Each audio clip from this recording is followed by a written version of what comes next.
چھوٹا بھائی C S P بننے کی تیاری میں غرق تھا۔ وہ سلمان کے لیے صرف ایک بار ڈاکٹر کے پاس گیا تھا اور واپس آ کر اس قدر احسان جتایا تھا کہ وہ دوبارہ اس سے کچھ کہہ نہ سکا۔ بڑی بہن کبھی کبھار بھولے بھٹکے اس کی طرف آ جاتی، مگر وہ بھی اس طرح کے ناک پر رومال رکھ کر دروازے کی دہلیز ہی پر ٹھٹک جاتی، کھڑے کھڑے اشاروں سے اس کی طبیعت کا حال پوچھتی اور الٹے قدموں واپس چلی جاتی۔ ایک ماں کی مامتا تھی جو ہر وقت بے چین رہتی۔ وہ اس کے سرانے بیٹھتی اور اکثر ساری رات آنکھوں میں کاٹ دیتی۔ ڈاکٹر کی ہدایت کے مطابق وقت پر دوا دیتی، اس کا سر دباتی، بخار کی شدت ہوتی تو اس کے تلوے سہلاتی، پیشانی پر کپڑا بھگو کر رکھتی، ہر طرح اسے تسلی دیتی۔ کبھی کبھی وہ اپنی بے کسی پر بے قرار ہو کر آبدیدہ ہو جاتا تو وہ اسے سمجھاتی اور سمجھاتے سمجھاتے خود بھی رونے لگتی۔ مہینے کی آخری تاریخیں تھیں۔ گھر کے سارے اخراجات قرض پر چل رہے تھے۔ سلمان کے لیے دوا بھی قرض پر آ رہی تھی۔ وہ موسمبی کا رس پینا چاہتا تھا۔ طویل علالت نے اسے بچوں کی طرح ضدی بنا دیا تھا۔ وہ ماں سے بار بار موسمیہ منگوانے کے لیے اصرار کر رہا تھا۔ ماں پہلے تو ٹالتی رہی، پھر اپنی مجبوری پر وہ رو پڑی اور آنسو پونچھتی ہوئی اٹھ کر چلی گئی۔ سلمان کو اپنی غلطی کا اچانک شدت کے ساتھ احساس ہوا۔ اس کے کمرے کے سامنے صحن تھا اور صحن کے مشرقی کونے پر اس کے منجھلے بھائی کا کمرہ تھا جو کھلی ہوئی کھڑکی سے صاف نظر آتا تھا۔ لیٹے لیٹے سلمان کی نظر منجھلے بھائی کے کمرے کی طرف چلی گئی۔ اس نے دیکھا کمرے میں میز پر بہت سے تازہ پھل رکھے تھے اور اس کا بھائی اونچی آواز سے بول رہا تھا۔ وہ بیوی کے ساتھ اپنے ایک بیمار افسر کی عیادت کے لیے اسپتال جا رہا تھا اور یہ پھل، جن میں سرخ سرخ موسمیاں بھی شامل تھیں، اسے پیش کرنے کے لیے بطور خاص منگوائے گئے تھے۔ سلمان نے سب کچھ خاموش نظروں سے دیکھا اور کسی اندرونی چوٹ سے بلبلا کر رہ گیا۔ ایک رات بخار کی شدت سے اسے نیند نہیں آ رہی تھی۔ اس کا بدن انگیٹھی کی طرح سلگ رہا تھا۔ پیاس کی شدت سے حلق خشک پڑ گیا تھا۔ اس نے کئی بار ماں کو اپنی نحیف آواز سے پکارا، مگر کل رات سے ماں کو بھی بخار تھا۔ کوئی تشویشناک مرض نہ تھا، مسلسل شب بیداری سے بیمار پڑ گئی تھی اور اس وقت اس قدر گہری نیند سو رہی تھی کہ اسے کانوں کان خبر نہ ہوئی۔ سلمان کچھ دیر تک آوازیں دیتا رہا، پھر ہمت کر کے پلنگ سے نیچے اترا۔ گھر پر سناٹا چھایا تھا۔ رات کا پچھلا پہر تھا۔ ڈوبتے چاند کی زرد چاندنی چھت کی منڈیر پر جھلک رہی تھی۔ ہوا سرد تھی اور آہستہ آہستہ چل رہی تھی۔ سلمان کے قدم ڈگمگا رہے تھے۔ وہ دیوار کے سہارے چلتا ہوا کمرے سے باہر آ گیا۔ اس نے لڑکھڑاتے ہوئے قدموں سے صحن عبور کیا۔ اس کمرے کے دروازے پر پہنچ کر زور زور سے ہانپنے لگا جہاں کھانے پینے کی اشیاء تھیں۔ کمرے میں دھندلی روشنی تھی اور اس روشنی میں اس نے میز پر رکھا ہوا تھرموس دیکھ لیا۔ چند لمحوں تک وہ دروازے کا سہارا لیے ہانپتا رہا۔ اس کے ماتھے پر پسینے کے قطرے رینگ رہے تھے اور حلق میں پیاس کی شدت سے کانٹے چبھ رہے تھے۔ وہ دیوار کے سہارے سہارے چلتا ہوا میز کے قریب پہنچا، تھرموس کھولا، اس میں سے برف کا ایک ٹکڑا نکالا۔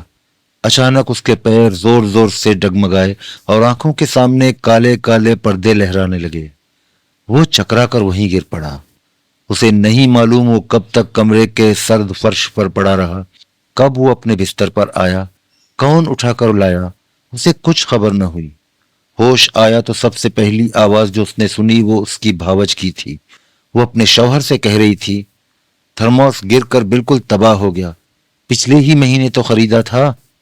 اس کے شوہر نے صرف اس قدر کہا، ڈارلنگ، تم اس طرح پریشان ہو کر اپنی صحت خراب کر لو گی، میں دوسرا تھرموس لے آؤں گا۔ مگر وہ دیر تک غصے سے بڑبڑاتی رہی اور سلمان بستر پر پڑا اس کی آواز سنتا رہا۔ یہ اور ایسے ہی کئی زخم اس نے بیماری کے دنوں میں اپنے دل پر کھائے اور ہر بار دکھ سے تڑپ کر رہ گیا۔ باپ فجر کی نماز مسجد میں پڑھتا تھا۔ واپسی پر سلمان کے کمرے میں بھی آتا۔ کمرے میں داخل ہوتے ہی وہ جھک کر سلمان کی پیشانی چھوتا، کلائی تھام کر نبض دیکھتا، مگر زبان سے ایک لفظ نہ نکالتا۔ اس کے سرہانے کھڑا زیر لب کوئی دعا پڑھتا رہتا۔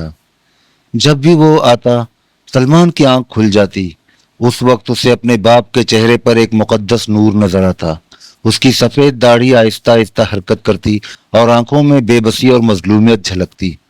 سلمان خاموش لیٹا سوچتا رہتا کہ یہ بوڑھا کس قدر بدقسمت ہے۔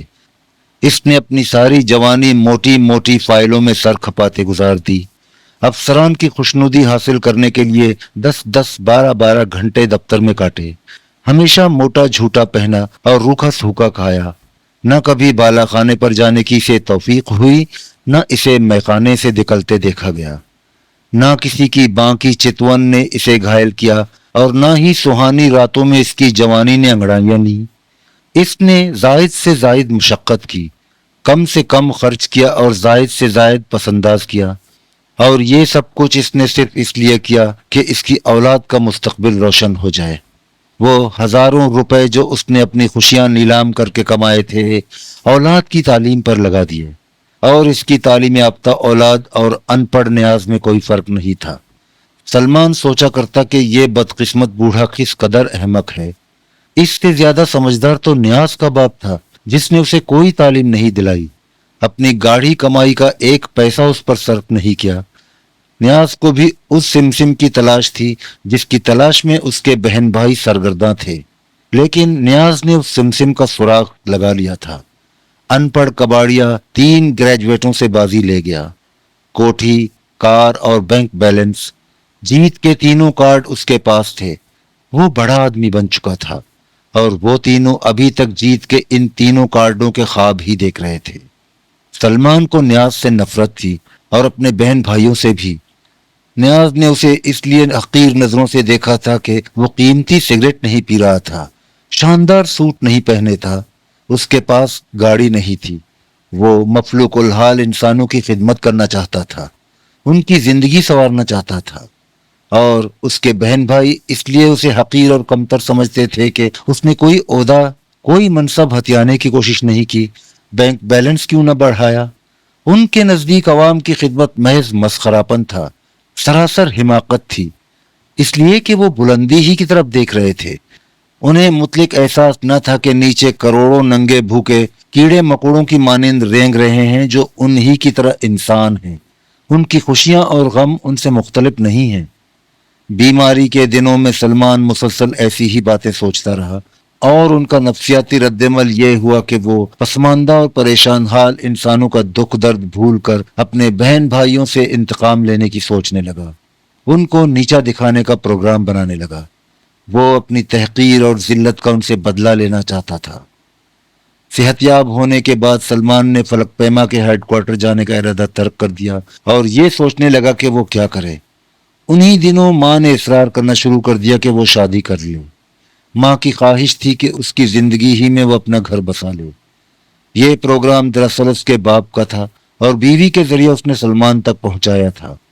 اوسط طبقے کے ایک عام باپ کی طرح اسے بھی سلمان کو راہ راست پر لانے کا ایک ہی مجرب نسخہ سمجھ میں آیا، اور وہ شادی کا پروگرام تھا۔ سلمان نے صاف انکار کر دیا، مگر جب ماں نے بتایا کہ لڑکی کا چچا صوبائی اسمبلی کا ممبر ہے، باپ کا انتقال ہو چکا ہے، چچا نے اولاد کی طرح اسے پالا پوسا ہے، وہ 5,000 روپے نقد دے گا اور اس کے علاوہ ملازمت بھی دلوا دے گا، یہ سن کر سلمان کو سنجیدگی سے غور کرنا پڑا۔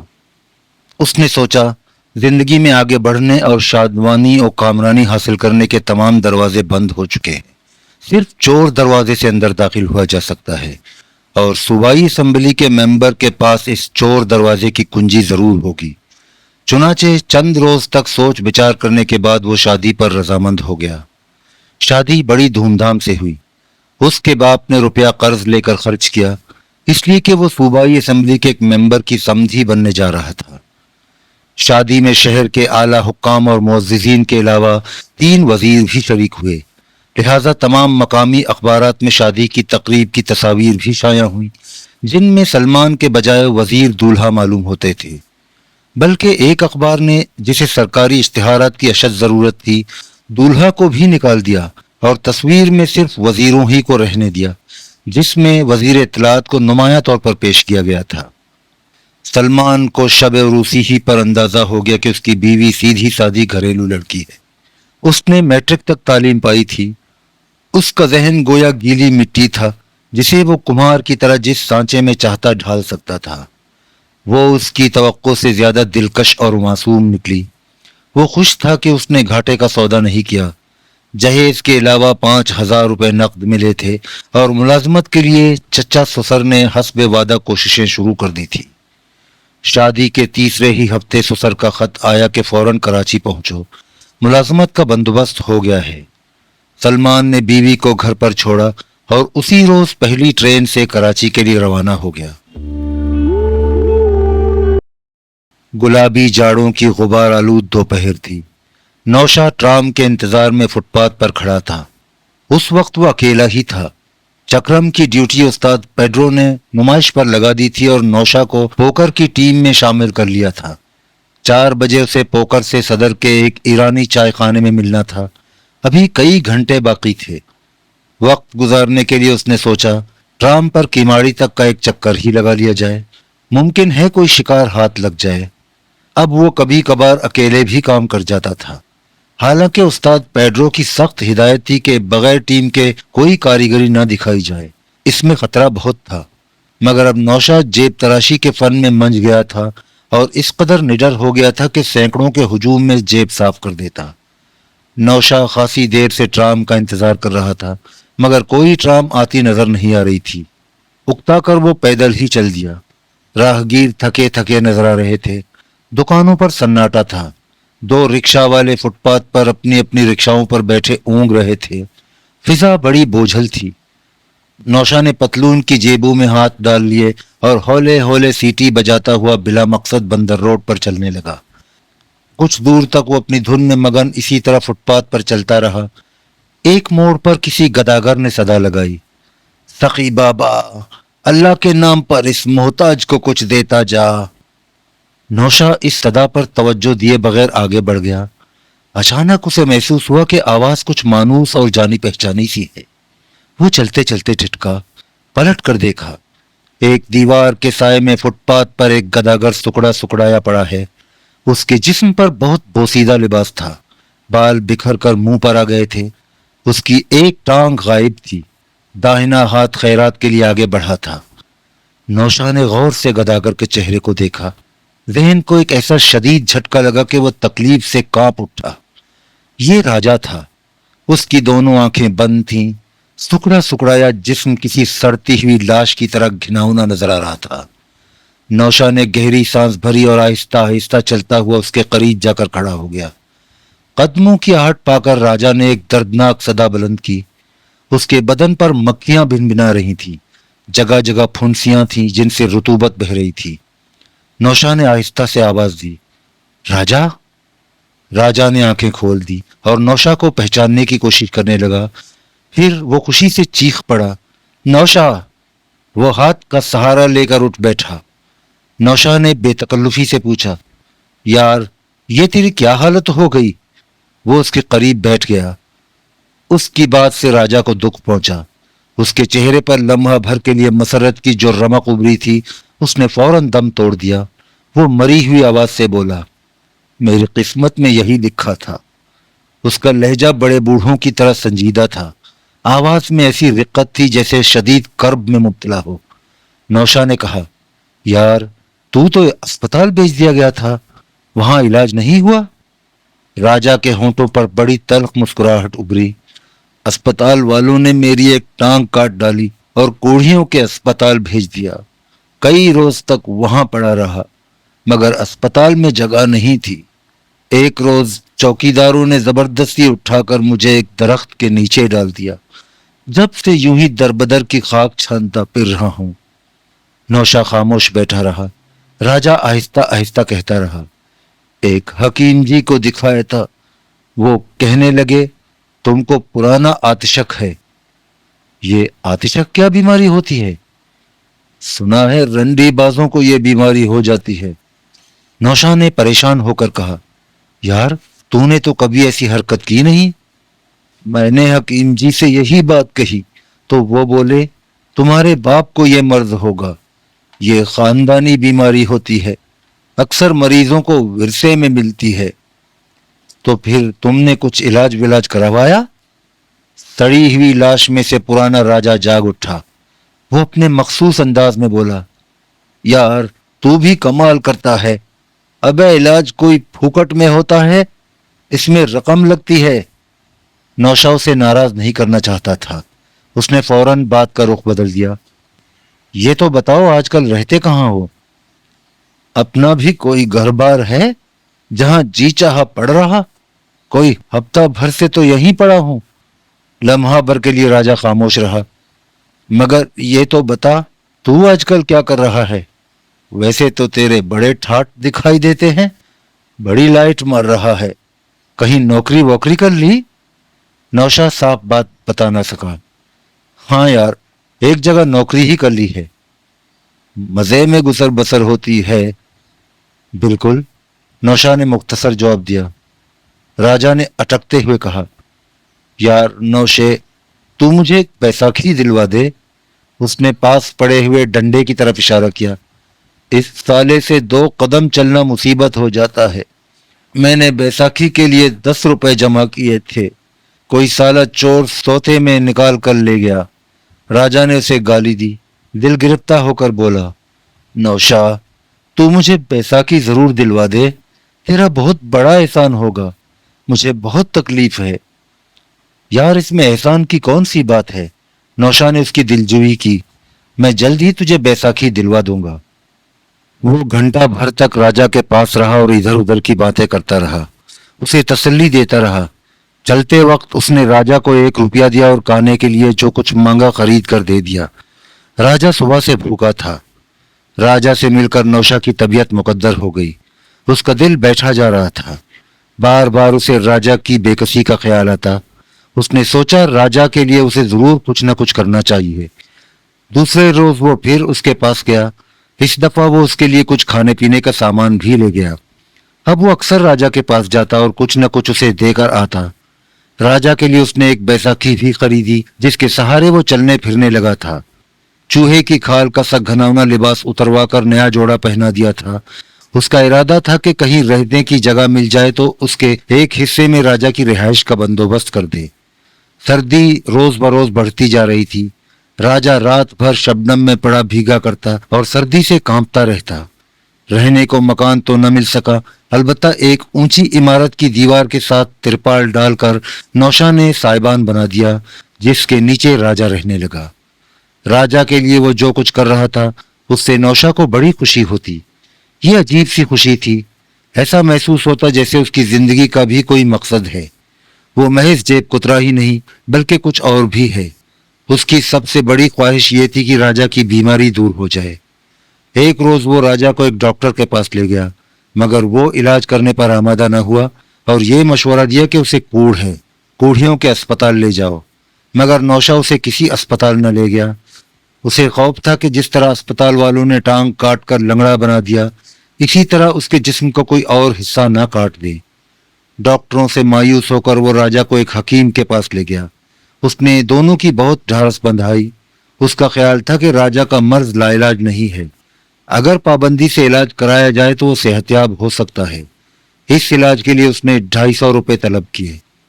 نوشا اس وقت تو راجا کو خاموشی سے واپس لے آیا، مگر اب اس پر یہ دھن سوار تھی کہ کسی طرح 250 روپے مہیا کی جائیں تاکہ راجا کا باقاعدہ علاج ہو سکے۔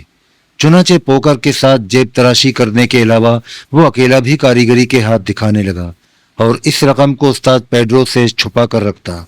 اسے 250 روپے کی ضرورت تھی تاکہ راجا کا علاج کرا سکے۔ نوشا نے میریٹ روڈ سے گزرتے ہوئے ایک راگیر کو بھانپا۔ وضاقتہ سے وہ دکاندار لگتا تھا۔ نوشا کا اندازہ تھا کہ اس کے پاس لمبی رقم ہے۔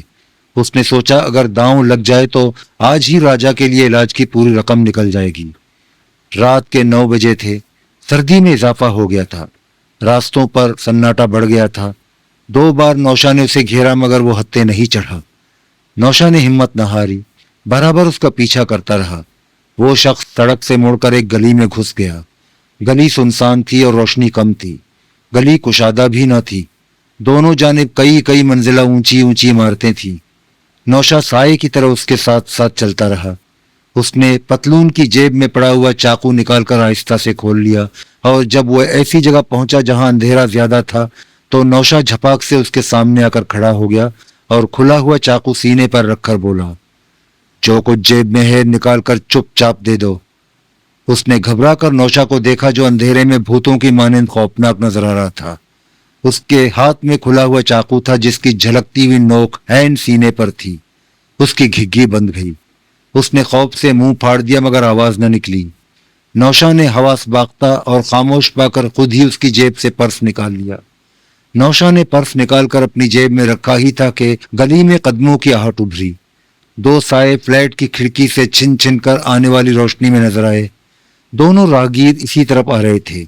نوشا نے اس شخص کا بازو پکڑ کر اندھیرے میں گھسیٹا، ڈپٹ کر بولا، آواز نکلی تو پورا چاقو اتار دوں گا سینے میں۔ وہ خوف سے کانپ رہا تھا اور پھٹی پھٹی آنکھوں سے نوشا کو گھور رہا تھا۔ دونوں اندھیرے میں ایک دیوار سے لگے کھڑے تھے۔ چاپ گلی کے پتریلے فرش پر ابھر رہی تھی۔ ان کے جوتے بھاری بھاری لگتے تھے۔ نوشا کو شبہ ہوا کہیں وہ پولیس والے نہ ہوں۔ اس خیال کے ساتھ ہی وہ کسی قدر گھبرا گیا۔ قدموں کی آہٹ قریب آتی جا رہی تھی۔ کھٹ کھٹ کھٹ کھٹ، قریب اور قریب اور قریب۔ اچانک نوشا کے کھلے ہوئے چاقو کی زد میں کھڑے ہوئے خوفزدہ آدمی نے حلق سے آواز نکالی۔ یہ آواز اتنی ہیبت ناک تھی کہ تنگ و تاریک گلی کے در و دیوار لرز کر رہ گئے۔ ساتھ ہی وہ چلانے لگا، بچاؤ بچاؤ۔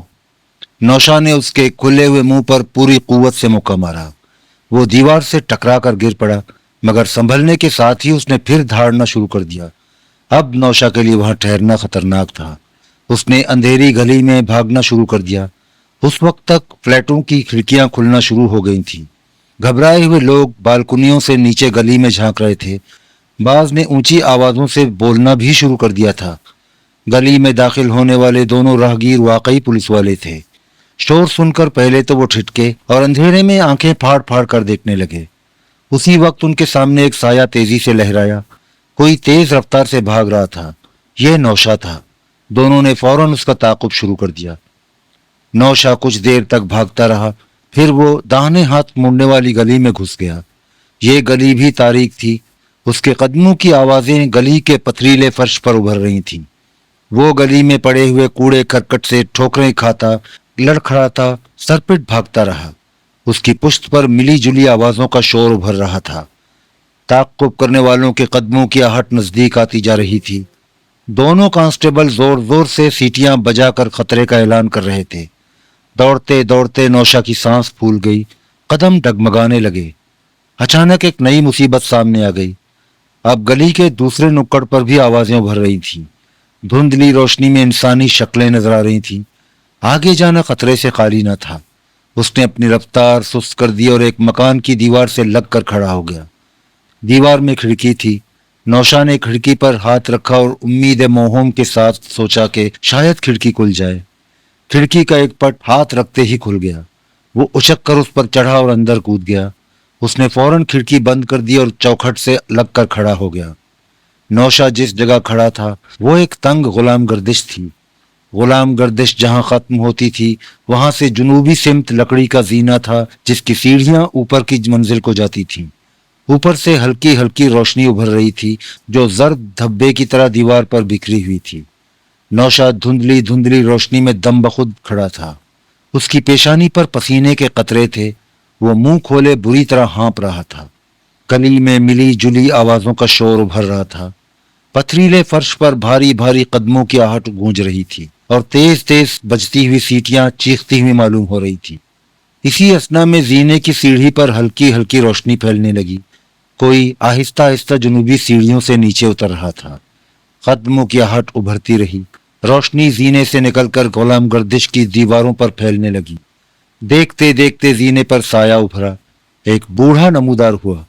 اس کی مختصر سی داڑھی تھی، سر گنجا تھا، آنکھوں پر چشمہ تھا۔ وہ گاؤن پہنے ہوئے تھا۔ اس کے داہنے ہاتھ میں شمعدان تھا جس میں موم بتی روشن تھی۔ وہ کمر کو ذرا سا خم دے کر چل رہا تھا۔ نوشا بدحواس ہو کر دیوار سے چمٹ گیا۔ اس نے کھلا ہوا چاقو مضبوطی سے تھام لیا اور بوڑھے کو سہمی ہوئی نظروں سے گھورنے لگا۔ بوڑھا زینے سے اتر کر غلام گردش میں داخل ہوا اور آہستہ آہستہ آگے بڑھنے لگا۔ جب فاصلہ چند قدم رہ گیا تو اس کی نگاہ نوشا پر پڑی۔ وہ رک گیا۔ اس کا ہاتھ آہستہ سے کپ کپایا۔ موم بتی کی لو زور سے تھرتھرائی۔ غلام گردش میں بہت سی دھندلی دھندلی پرچھائیاں جھومنے لگیں۔